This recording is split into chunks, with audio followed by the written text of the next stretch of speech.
તો ખાતરની અછતથી વલસાડ જિલ્લામાં ખેડૂતો પરેશાન છે। વલસાડના કપરાડાના નાના પોંઢામાં આજે પણ ખેડૂતોની લાંબી કતાર જોવા મળી।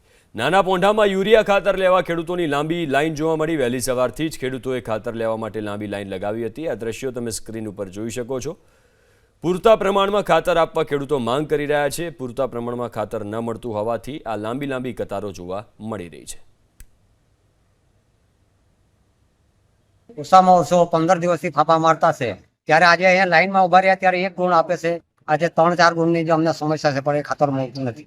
સ્કૂલમાં રજા પાડીને આવીએ, ઘેરવાળા કામ પર જાય તો પછી કેવી રીતે ખાતર બી મળવા જોઈએ કે ખાલી આપણે ચોમાસાની જ ખેતી કરતા છે, આપણે 2 પાક લેતા નથી। આપણે સમયસર વહેલી તકે સરકારે ધ્યાનમાં લઈને ખેડૂતોને ખાતરનો સ્ટોક પૂરતો કરવો જોઈએ। જ્યારે ખેતર જે આટલું મોટું ખેતર છે તેમાં ખેડૂતોને ખાતર નહીં મળશે, તે લોકોનું જે પાક છે તે મરી જશે, ત્યારે કોણ જવાબદારી લેશે?